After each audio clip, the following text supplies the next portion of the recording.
She was the worst recruit at Fort Hawkins, failing every rope climb, every drill, mocked as a diversity hire. But when a Navy SEAL commander finally spoke to her, he gave just 4 words that changed everything. And what followed exposed a conspiracy that reached all the way to the Pentagon. The desert heat struck Naomi Carter like a physical blow the second she stepped off the transport bus. The air shimmered above the cracked asphalt, heavy with grit and the scent of scorched earth. She adjusted the duffel on her shoulder, its weight less than the pressure in her chest. 25 years old, one of 3 women in a class of 40 recruits, and the only black woman who had made it this far. The metal of her father's dog tags pressed warm against her skin beneath the collar of her uniform. They felt heavier than the pack on her back, heavier than the expectations she carried. She was Staff Sergeant William Carter's daughter, a legend's daughter. Failure was not an option. But Fort Hawkins was built on failure. Its concrete buildings loomed like prison walls, enclosing obstacle courses designed to break even the strongest. This was where Navy SEALs trained alongside the best from other branches, where 95% of candidates washed out. Naomi could feel eyes on her before training even began, curious, skeptical, some already dismissive. The first day blurred into drills meant to break down body and spirit. Push-ups in the sand until her arms quivered, sprints until her lungs burned, a rope climb that shredded the skin from her palms and sent her crashing back down after only 10 feet. Dust exploded around her as she hit the ground, the laughter of other recruits cutting deeper than the rope burns. Dead weight already, and it's only day 1. The words came from Derek Thompson, a hulking linebacker of a man who wore his arrogance like body armor. His smirk was sharp, his voyage, ice carrying easily across the course. "Get up, Carter!" Chief Ramirez barked, his weathered face carved into a scowl. "Try again." She tried. Blood from her torn palms smeared across the rope, her grip slipping almost immediately. She managed 5 feet before sliding down again, shame burning hotter than the desert sun. By the time she stumbled through the rest of the course, she was dead last, sweat-soaked and gasping. The whispers followed her like shadows. Diversity hire, quota filler, doesn't belong here. That night, she buried her face in her thin pillow, biting it to muffle the sobs. She didn't want anyone to hear her cry, didn't want to give them the satisfaction. Her hands shook as she pulled the chain from her collar, gripping her father's tag so tightly the edges cut into her skin. "I can't do this, Dad," she whispered. "I'm not like you." She remembered his funeral, the folded flag in her mother's trembling hands, the stories of his courage whispered by men who'd fought beside him. She was dishonoring all of it with every failure. And always, from the shadows, he was watching. Commander Blake Harlo, a SEAL whose name carried weight in every corner of the base. Broad-shouldered, scarred, his ice-blue eyes scanned the recruits like a predator deciding which prey was worth its time. He never spoke, never smiled, only observed from a distance, jotting notes in a battered leather book. Naomi felt his gaze whenever she failed, but his expression never changed. It was worse than disappointment, it was indifference. The breaking point came during the infamous log drill. 6 recruits to a telephone pole soaked with water and weighing close to 300 pounds. They heaved it onto their shoulders, sand shifting beneath their boots. Naomi's position left her crushed under the imbalance, her shorter frame forced to carry weight her body couldn't support. Within minutes, her shoulders screamed, her legs buckled, and the pole dragged her down into the dirt. "Pathetic," Derek sneered, his voice triumphant. Around them, other teams pushed forward, dust clouds rising as shouts filled the air. Ramirez's voice cut in like a knife. "Ring out, Carter. Save us all the embarrassment."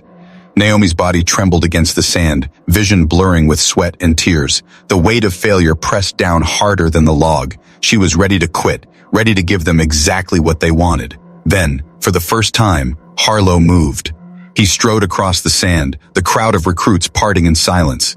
He crouched low, his scarred face inches from hers. His eyes locked on hers with an intensity that froze her breath.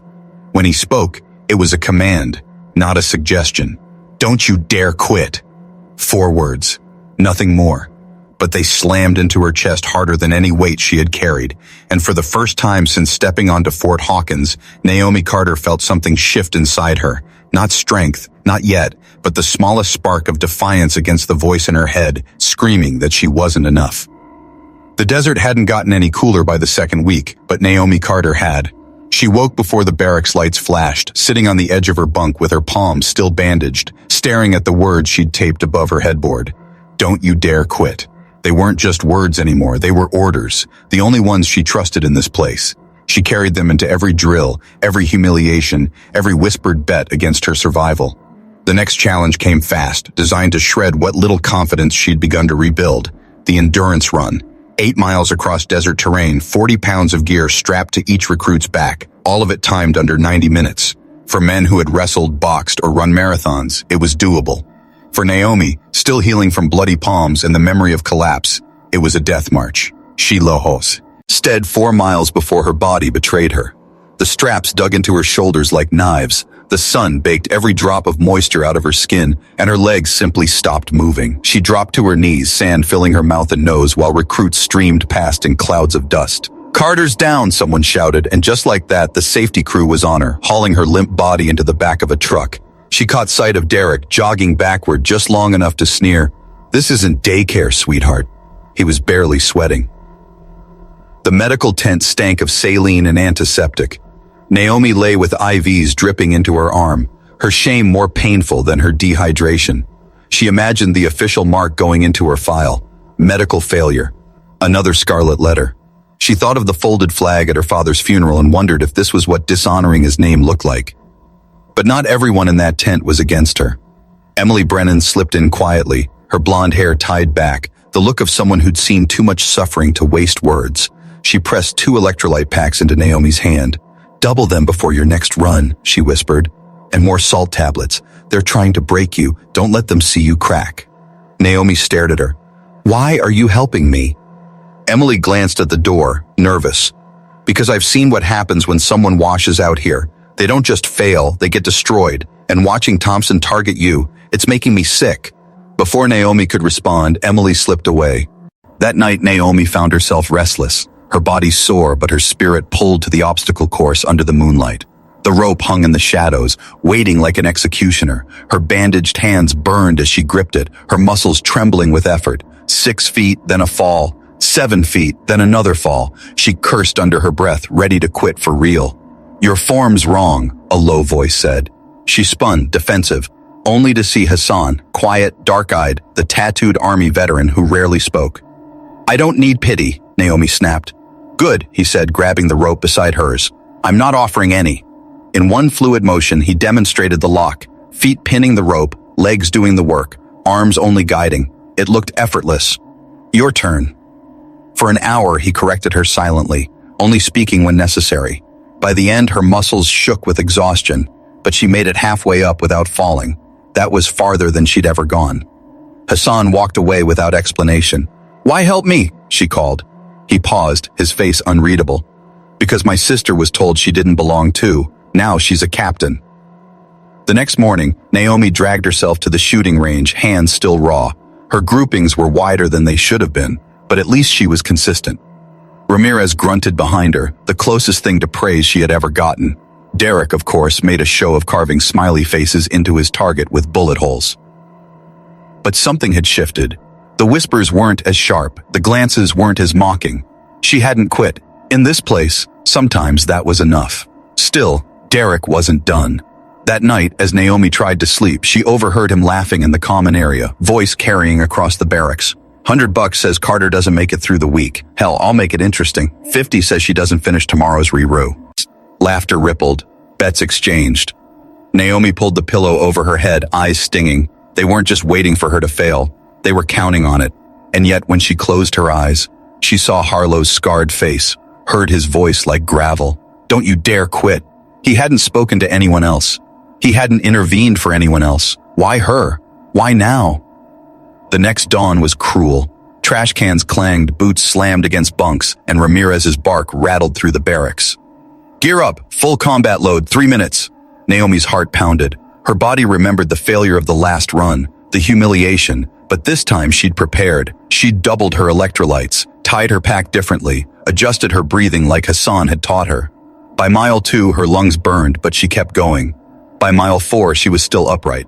By mile 6, Derek glanced over his shoulder expecting her to be gone, and nearly stumbled when he saw her pushing forward, face streaked with sweat, legs trembling but unbroken. And somewhere, at the edge of the course, Harlo stood with his notebook closed for once, his arms folded, those ice-blue eyes fixed on her.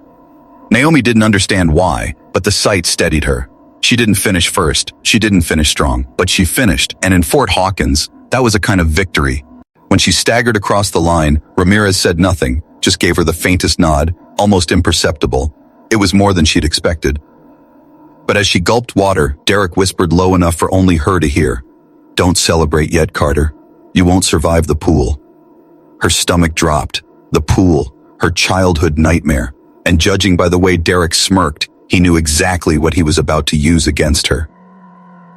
The desert morning was crueler than usual, its sun not yet high but already stabbing through the horizon like a blade. Naomi Carter's muscles throbbed with exhaustion from the previous day's run, but there was no time for recovery. The recruits were herded onto the parade ground, where the telephone pole-sized logs lay waiting like wooden coffins. "This is the hell drill," Chief Ramirez announced, his voice echoing with sadistic calm. "You will carry these logs as teams across 5 miles of desert terrain. If anyone drops out, the whole team starts over. You don't move as one, you fail as one." His eyes swept across the recruits before settling on Naomi with faint disdain. "And trust me, some of you are already dead weight." Her stomach turned cold when she saw the teams. Derek Thompson, of course, had been placed on hers. He stood tall, smirking, flanked by 2 of his loyal followers. Naomi had Hassan and, mercifully, Emily. But 3 strong backs couldn't balance the weight of 3 men determined to sabotage her. They hoisted the log onto their shoulders, the wood pressed down like judgment itself, grinding into Naomi's collarbone until she felt her skin split beneath the uniform. Within minutes, her arms shook, her spine screamed, and she realized her shorter frame left her carrying far more than her share. Derek and his friends tilted the log deliberately, forcing more of its crushing weight onto her and Hassan. "Keep it level," Derek barked, ending to lead while doing nothing to adjust his own load. "Carter, you're dragging us down." Her teeth clenched so hard she thought they'd crack. Sweat dripped into her eyes, blinding her, and every step became a negotiation with pain. At mile 2, her shoulder was slick with blood. At mile 3, her legs began to buckle. The jeers of other teams carried across the sand like vultures circling a carcass. Then it happened. Her boot caught on a hidden rock. She stumbled, the log tilting violently. With a strangled cry, Naomi collapsed into the sand, pinned beneath the weight. She screamed without meaning to, the sound raw and animal. The team dropped the log, but the damage was done. "This," Derek shouted loud enough for everyone nearby to hear. "This is what I've been saying from the beginning. She's stealing a slot from someone who belongs here." The recruits watching murmured agreement. Ramirez approached, crouching so close Naomi could see the disdain in his eyes. "You're wasting everyone's time, Carter. Do yourself a favor. Ring out now. There's no shame in admitting you don't belong here." His words were meant to push her over the edge, and for a moment she nearly gave in. Her entire body trembled as if ready to collapse permanently. Her vision blurred. In her mind she saw the bell, the brass bell they were required to ring to signify quitting, its clang a permanent mark of shame. Maybe it was time. Maybe Derek and Ramirez were right. Then a shadow fell across her. Another figure crouched in front of her, silent until the crowd instinctively drew back. Commander Blake Harlo. He hadn't spoken a word to any recruit since training began, and his presence alone silenced the murmurs. His scarred face hovered close, his eyes the pale, unrelenting blue of glacial ice. "You're holding back," he said simply. Naomi swallowed hard. "I'm giving everything I have." "No, you're not." His voice was low, meant only for her, yet it carried with the force of a command. "You're thinking like a recruit, trying to pass a test. Think like a survivor. Survivors don't measure themselves against others. They don't play by rules designed to break them. They adapt. They endure. Do you understand?" Her breath hitched. She wanted to deny him, to scream that she was broken, but his eyes pinned her in place like a predator testing prey. And then he said the words that shattered her despair. "Your father didn't die thinking like a soldier. He died thinking like a warrior, protecting his family. You have that same instinct. Stop wasting it." Naomi's entire body went still. How do you know about my father?" A flicker passed across Harlo's face, not pity, but memory. "William Carter pulled me from a burning vehicle in Afghanistan. He saved my life. He used to talk about you, said his daughter never quit, even when she finished dead last. Said that was the kind of heart he wished he could put in every soldier." Harlo's voice softened just slightly. "You don't see it yet, but I do." Tears stung Naomi's eyes. "I'm nothing like him." "Then prove it." Harlo said, his tone snapping back to steel. "Don't you dare quit." And then he was gone, standing and walking back to the instructors without another word, as if the exchange had never happened. But his voice echoed in Naomi's chest, louder than Derek's jeers, louder than Ez's scorn. Slowly, painfully, Naomi forced herself to her feet. Her legs quivered, her shoulders screamed, but she stepped back to the log. "We're finishing this," she rasped, staring straight at Derek. "You can barely stand," he sneered. Her jaw set. "Then I'll crawl, but we're finishing this." Hassan shifted without hesitation, shouldering more weight.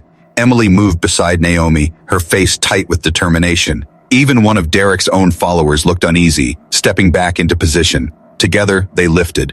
Every step after that was agony. Naomi felt her blood soak through her uniform, her muscles shredding with each movement, but somewhere in the haze of pain she stopped fighting it. She accepted it, welcomed it, transformed it into something sharper. Defiance.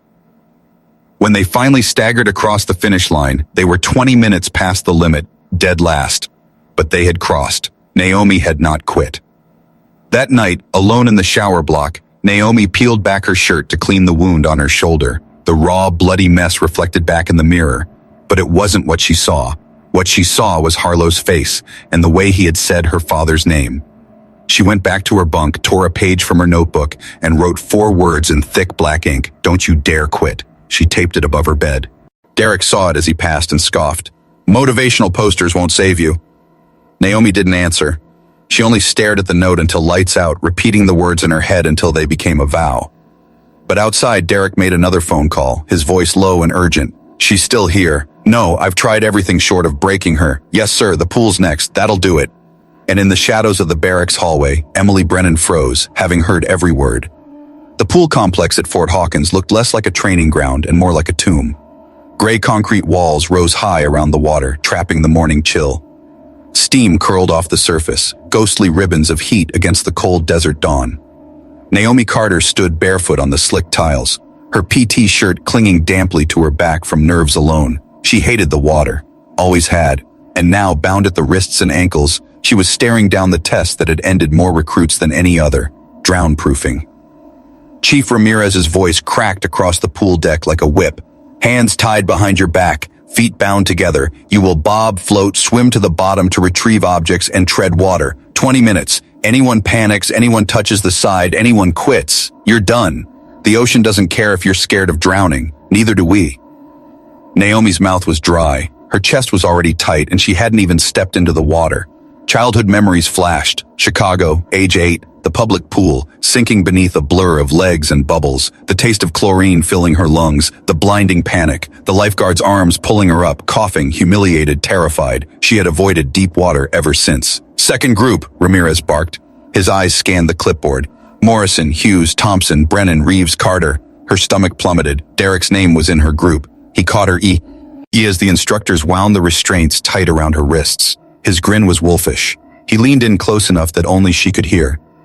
"This is where you drown, Carter. Nobody's saving you this time." Her pulse pounded in her ears. She wanted to scream at him, call him out, but her throat locked tight. Instead, she hopped awkwardly to the pool's edge with the others, her feet bound, wrists biting against the cords. The whistle blew. The shock of the water stole everything. Her breath, her thoughts, her control. She plunged under, the cold knifing her lungs. For a split second, panic consumed her. Dark water, no arms to claw her way up, no feet to kick. But training muscle memory kicked in. She bent her knees, pushed off the pool's bottom, and shot upward. Her head broke the surface with a desperate gasp. 1 second of air, then she sank again. This was the bobbing phase. Push off the bottom, grab a breath, sink again, over and over. Simple in theory, hell in practice. Around her, chaos erupted. One recruit flailed, thrashing wildly until instructors dragged him out. Another begged for rescue after less than 3 minutes. Naomi forced herself into a rhythm, down, push, up, breathe. But then a body slammed into her underwater, knocking the precious air from her lungs. Disoriented, she twisted in the blur of bubbles. She opened her eyes against the burn and saw him, Derek, cutting through the water like a shark. He rammed her again, this time in the ribs, making it look like a struggle, like coincidence. Her lungs screamed, her body begged to inhale even though it would mean death. She kicked desperately, found the bottom, and shoved herself upward. She broke the surface, coughing hard, barely catching air before Derek's wake swamped her again. Float phase! Ramirez shouted. Naomi rolled onto her back, filling her lungs, arching her chest to stay buoyant. Bound hand and foot, the float required stillness, perfect breath control. But Derek wasn't done. He swam too close, circling her deliberately, his wake rolling over her body. She fought to steady herself, the water slapping against her face, filling her nose.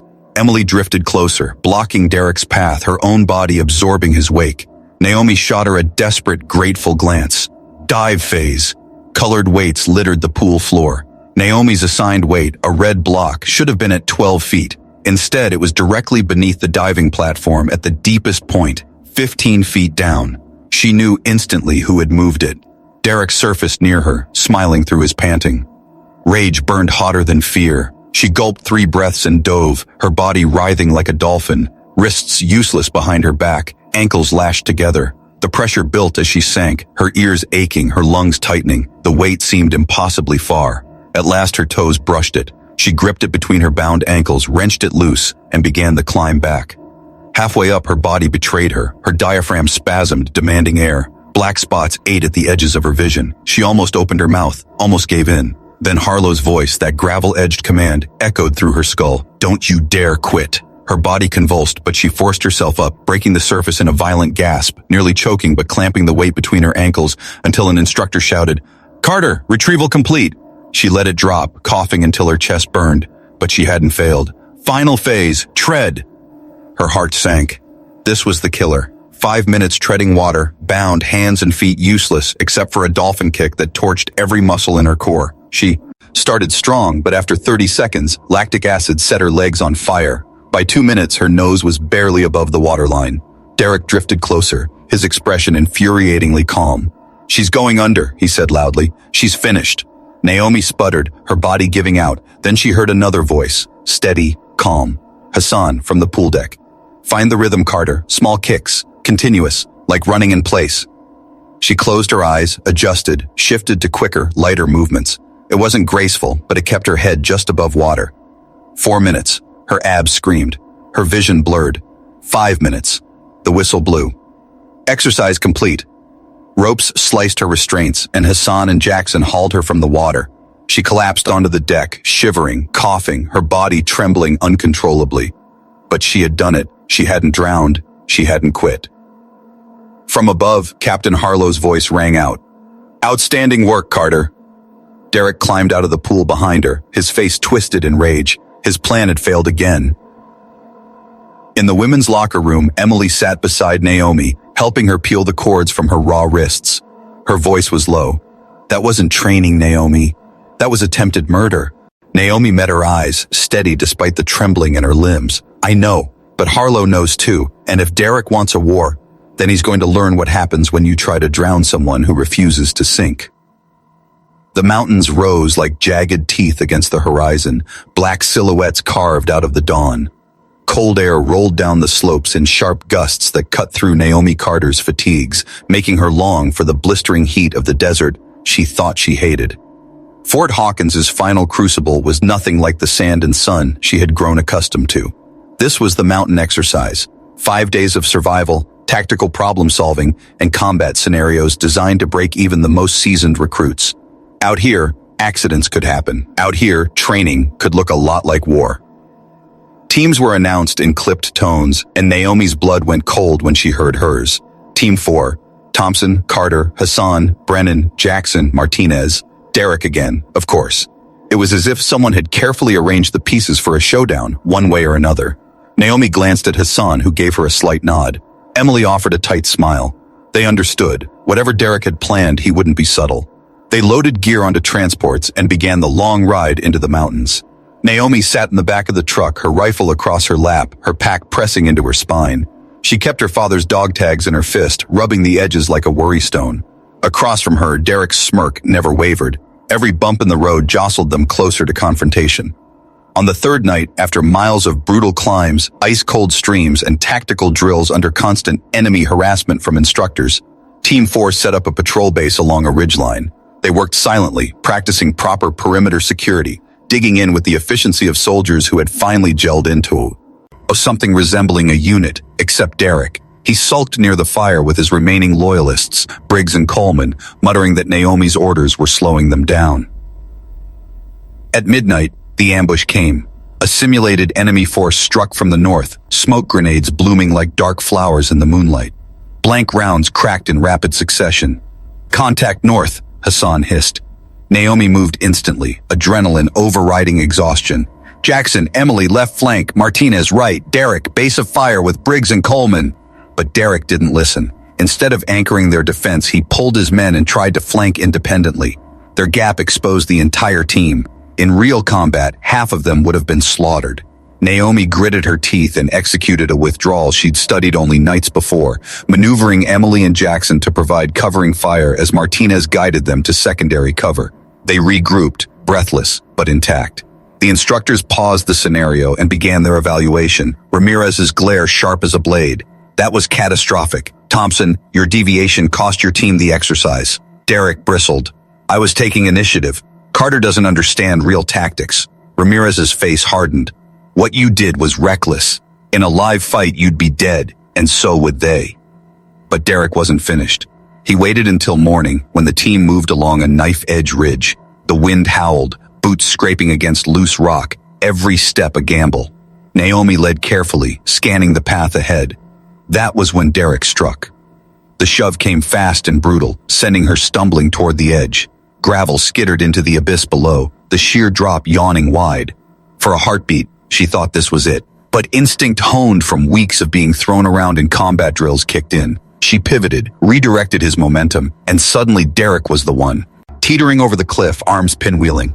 Naomi could have let him fall. It would have looked like an accident, a tragic misstep. But she grabbed his vest with both hands and yanked him back, her muscles screaming.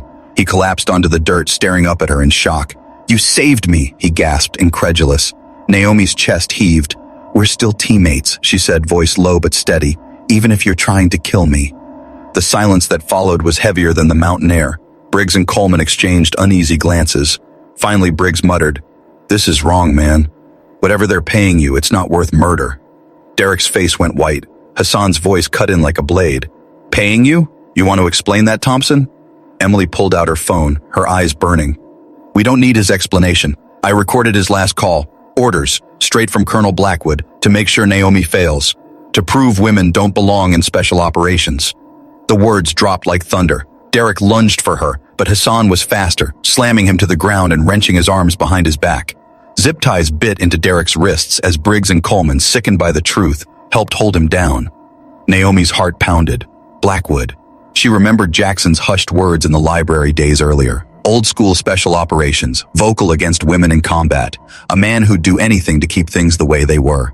And now she was holding proof in her hands, proof that she wasn't just fighting Derek's cruelty. She was fighting a system that had placed him here, a weapon aimed directly at her. Hassan fired the flare Harlo had told Naomi to use if things went bad. 3 red bursts arced into the morning sky. Minutes later, helicopters thundered in, rotor wash flattening the grass. Ropes dropped, and Harlo himself fast roped down, his expression stone. Military police followed. "Report," Harlo barked. Naomi stepped for Charsoa. Ward, voice clear despite the tremor in her chest. "Sir, Recruit Thompson attempted to cause serious harm or death. We have recorded conversations tying him to Colonel Blackwood. Multiple incidents of sabotage documented in detail. Witness statements from Briggs, Coleman, Hassan, Brennan, Jackson, Martinez." Harlo took Emily's phone, listened to Derek's snarling voice on the recording, his jaw tightening. He turned to the MPs.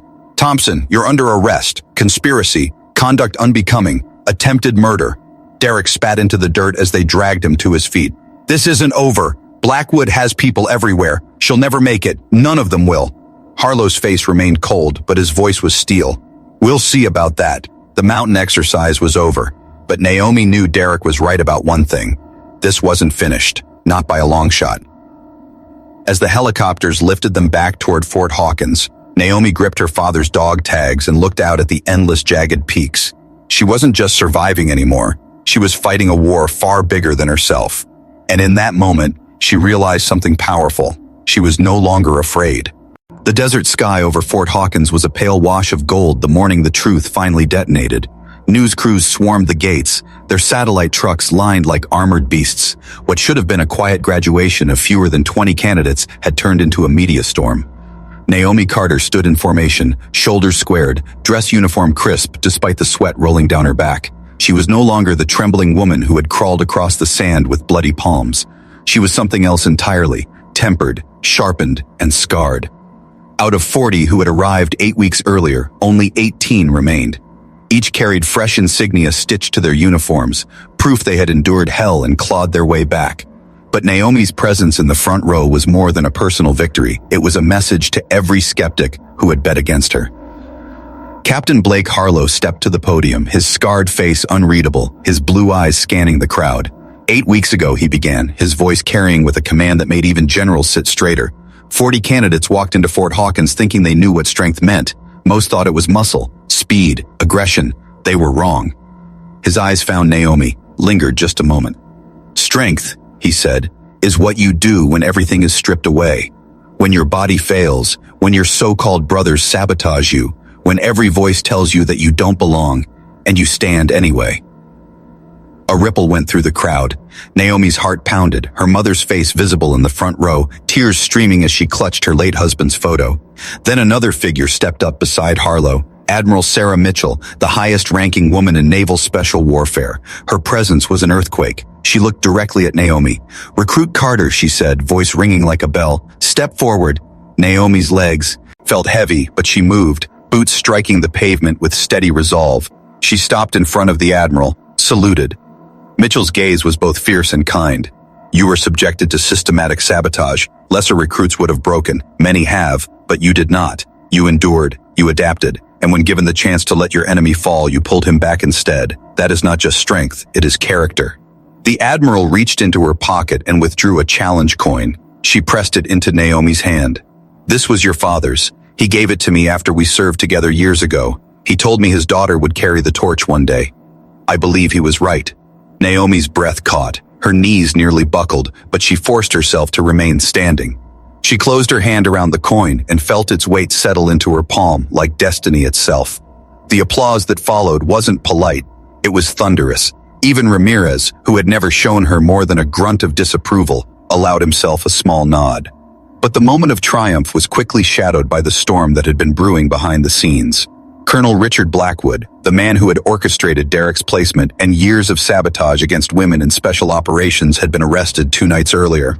The Inspector General's office had uncovered a network of officers and NCOs who had rigged selection programs, cut gear straps, tampered with compasses, and spread lies, all to prove women couldn't hack it. Now, with Naomi's testimony, Emily's recordings, and Hassan's meticulous notes, the conspiracy was unraveling on national television.